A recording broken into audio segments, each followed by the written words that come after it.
Hello. So I wanted to compare my favorite device right now, the Odin 2 Mini, to the Retroid Pocket 5, which is the new fancy device that everyone's excited about. This video will be a guide for anyone who has a little bit of extra money to spend and is thinking, maybe I should just spend the extra money and get the Odin 2 Mini for myself for Christmas. So let's get into it.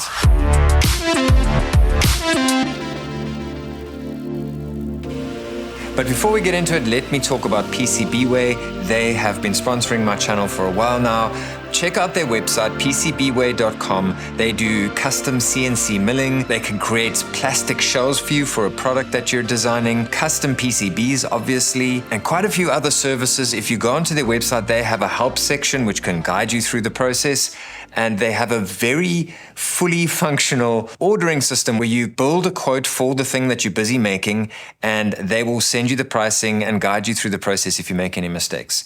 So check out PCBWay. Definitely worth the stop for all the project people out there. Let's quickly talk about specs. The Odin 2 Mini has the Snapdragon 8 Gen 2 chip, which is a pretty advanced chip, a pretty modern chip, whereas the Retroid Pocket 5 has the Snapdragon 865 chip. So there's not a huge, on paper, performance bump from their previous chipsets, but there are a lot of benefits to having Snapdragon. And then obviously the Odin 2 Mini, quite a big performance jump. I'm going to put a graphic that I just did a screenshot of from a performance comparison website. And you'll see that the graph for the HN2, there's a huge percentage bump of performance that you get with the HN2 chip. So there's that. And then the GPU comes bundled with the chipset. And again, you get a lot more out of the GPU with the Snapdragon 8 Gen 2 chip. And I've just got this graphic here, battery life, from a HN2 standpoint. So the HN2 versus the 865, the HN2 actually has better battery efficiency. So that actually informs our decision later on when I do the battery test analysis. That's interesting. But then moving on to performance, practically speaking, when you are playing games on these devices, there is a noticeable jump on the Odin 2 Mini. In every sector, like everything just feels like it plays better. As soon as you use turnip drivers, you just feel like you're getting more for your money. CMU for your Wii U games. PS2 is better. We've got Lime 3DS, which is improved. All those sort of higher end, hard to emulate systems are better on the Odin 2 Mini. And so if you are the sort of person who, you'd rather throw money at the problem and rather than fiddle and try and figure out the one game that you want to play, is it going to play on here? Rather just spend the money and have a better chance of knowing that it's going to play, the Odin 2 Mini is definitely the one for you. So now for this quick performance test, I'm just running Gran Turismo 4 for PS2 on either device. On the Retroid Pocket 5, you'll see we get to 4x resolution and we start to see a little bit of slowdown. By 5x resolution, it is unplayable. On the other hand, with the Odin 2 Mini, we had to get all the way to 7x resolution to start seeing slowdown and unplayability. So a huge performance, just for this anecdotal test, a huge performance improvement on the Odin 2 Mini. So that's an anecdotal on-screen test just to indicate how much more powerful this is. When I play Switch games and I play harder to emulate games and I need to use turnip drivers and those sorts of things, whatever I throw at the Odin 2 Mini, obviously it can't play everything, but it's way more capable than the Retroid Pocket 5 in practical terms, everyday use. So I'm not going to put a point score here because some of these things are going to mean more to others. So for instance, performance might be the only thing you're after. Then the Odin 2 Mini is the clear winner, and the value of it being more powerful will mean more to you. Then moving on to the screen, this is something that I'm going to talk about a lot in this episode because AYN decided to go with the mini LED screen, which is insanely bright, but the downside of the screen is that it has a gradient on the screen. The mini LED screen was trying to optimize in the same way that the AMOLED or OLED screen does, but with non-organic materials, which means it will last longer. So you got this very bright screen that's going to last longer than OLED. So that was the concept. The problem with it trying to adjust the backlighting behind it so that it optimizes, so it's not just backlit all the time, is the fact that you get this gradient on the screen. Now, the Odin 2 Mini is a 5-inch, whereas the Retroid Pocket 5, which is considerably cheaper, has a 5.5-inch display. So there's that. But overall, the Retroid Pocket 5 is just a more beautiful screen. It just displays everything more beautifully. It's more crisp. It doesn't have the vignetting that this has, and it's bigger. So a very clear winner here. What I do want to say in terms of practical use and everyday use, every time I pick this up during this review, I feel like I'm at home. And we'll speak about that. But it's not just the ergonomics, it's the screen as well. I've grown to enjoy the screen, that gradient and all that sort of thing. It just has a certain charm to it. It's got a certain depth to it. And so one of the downsides of mini LED is that it washes the screen out. But they've done some calibrating and work on the screen to make sure that it doesn't wash it out. And so it's a really lovely screen. And so I don't want to score it too highly. That's why I'm not putting values to these, because even though this is definitely, it's a clear winner. Like every time I pick this up, I'm like, damn, the screen is good. But this mini LED screen is also really nice. It's a lovely screen. I mean, now this title screen is coming up and it looks stunning. Like it really, really looks good. So I don't want to discount it too much. It's a beautiful screen, and it's also a natural looking screen. I enjoy watching YouTube and stuff on this Odin 2 Mini. But I have to concede, I am biased, and the Retroid Pocket 5 does have a better screen objectively. Now, the other thing, obviously, there's quite a big price jump. This goes to $399 for the higher spec model. So there's a Pro version with more RAM, with 12 gigabytes of RAM. So the base model is 8 gigabytes of RAM. You get 12 gigabytes of RAM with the Pro model. And then it's 128 gigs on the base model, 256 gigs on the Pro model. Now, I said in my review of this that I do think the extra storage is worth it. Whether it's worth $400, I'm not sure, but it is nice to have that extra onboard storage because it's fast storage. Whereas this is just one model. It comes with 8 gigabytes of RAM and 128 gigabytes of onboard storage. Now, pricing and options, I think, is where the Retroid Pocket 5 is probably going to be the device of the year, because for $220, you are getting so much for your money. You know, you're getting a decent amount of power, you are getting a beautifully designed device, and it almost feels like they're cheating by putting the screen on here, because for this price, it shouldn't have such a good screen. So you really are getting your value for money, whereas this is just really expensive, but you are getting options. So you are getting, for $400, you can get more onboard storage, more RAM, and so you can potentially get more performance. But again, I have to concede, I am biased with the Odin 2 Mini, and the Retroid Pocket 5 is definitely the better deal. And you are getting like that scale of diminishing returns. This thing is right on the crest. Like this thing is giving you as much as possible for the money. And that's why the Retroid Pocket 5 is just so exceptional. And then a bit of a benefit here. So I got a router recently. I do have a Wi-Fi 7 router.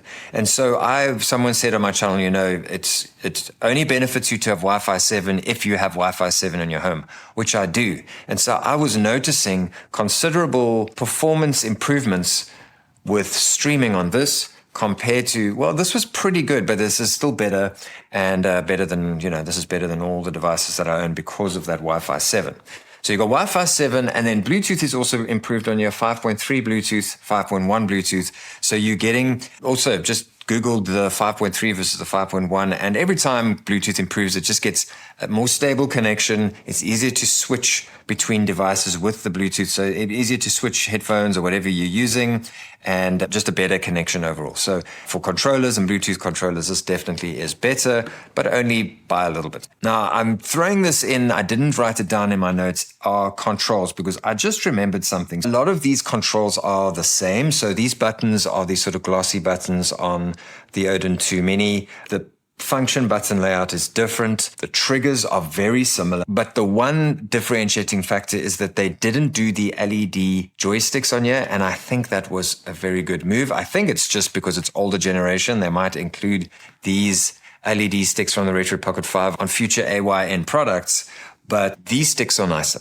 They are more what I said in the Retroid Pocket 5 initial video. I prefer them for streaming. When I was streaming on the Retroid Pocket 5, these sticks felt snappier, and so it was a little bit frustrating to do finer controls. Whereas this, even though they aren't as good as, let's say, for instance, my 8-bit Do controller, they do feel more pro compared to the Retroid Pocket 5.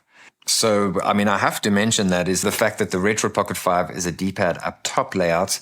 And when you're getting to this power level, and if, both of these devices are lovely streaming devices, I prefer taking this into the house and rather just set the Steam Deck up for streaming, because the Steam Deck, even in the house, feels a little bit obnoxious sometimes. And so I prefer streaming to these, and the joystick up top wins for me for streaming. And so as much as I appreciate, how do I say this? A lot of the hardcore retro gamers are going to appreciate this, like playing PSP on here, testing some PS2 games. The D-pad up top was actually nice.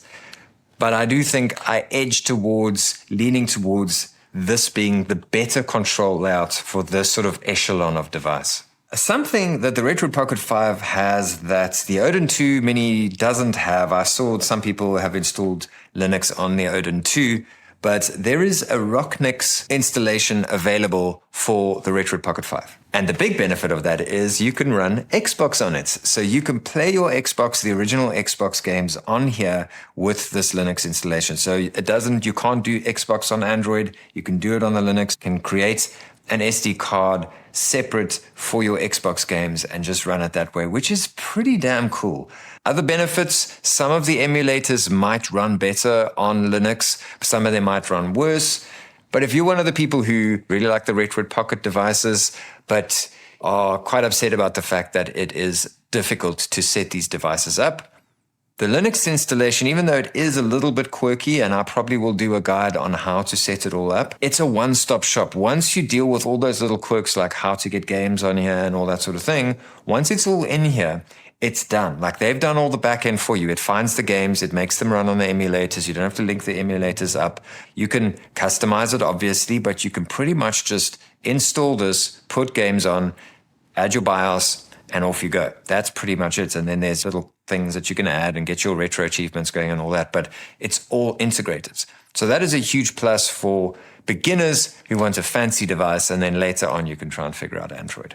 I set up a battery test and it just failed horribly. So I'm going to rely on Retro Tech Dad because he just does it better than me anyway.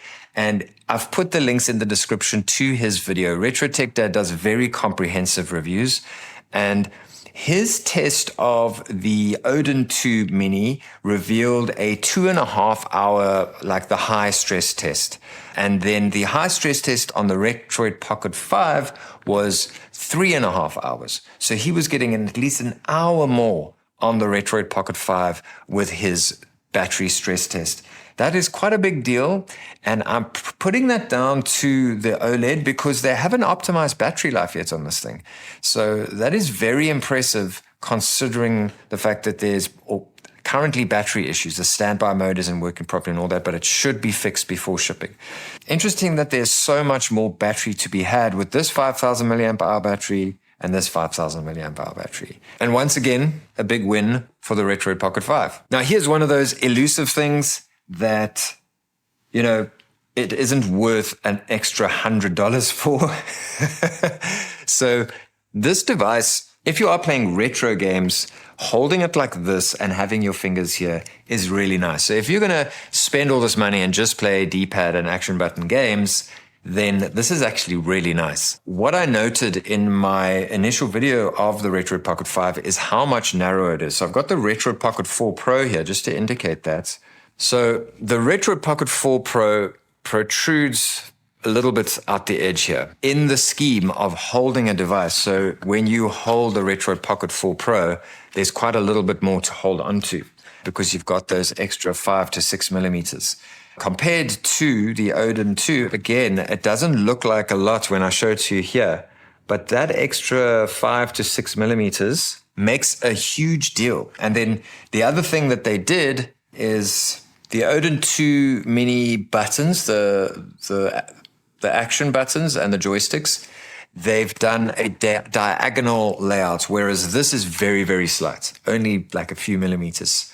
All those things combined, the fact that this is taller, the fact that it's got these round scooped edges, and the fact that they've done a little bit more of a diagonal setup here makes a huge difference in the final playing of it and the final holding of it and the enjoyment of using this as a device. There's just something about the Retroid Pocket 5 layout. Like when you hold it like this, it feels great. But as soon as you start playing games and you want to use your joysticks, suddenly I end up holding it more like that because now I've got, movement of my thumbs, which is kind of a weird way to hold a device. So I'm actually using the bumpers like that.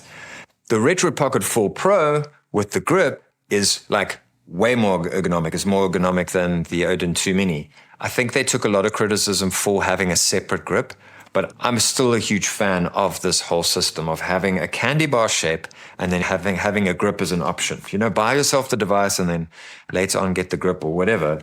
But this is very, very comfy. And honestly, I wish the Retroid Pocket 5 was just this. In terms of ergonomics, I love the device in every other aspect, but in terms of ergonomics, I kind of wish they just stuck with this whole ethos. So there we go. We finally have a big win for the Odin 2 Mini, but is it worth $100? The Odin 2 Mini is my favorite device because of its unique design, exceptional build, the feeling in hand, the screen, and its performance. But is it the device I would recommend to people getting into the hobby? No, it's too expensive. It is prohibitively expensive to many people. The Retroid Pocket 5 is $219, which is excluding shipping. It's an excellent price for what you're getting. The Retroid wins this comparison by quite a long margin, according to the parameters that I've laid out for us today. So in conclusion, the Odin 2 Mini for me is my top pick. It is the best device I've used since I've started this hobby. I know the Odin 2, which I don't own, is also a huge fan favorite. But as soon as you factor in price, the Retroid Pocket 5 really becomes the top contender for the year. Although, if you're really on a budget and you're not interested in all that extra performance, the Anpinec RG556 is also something to consider.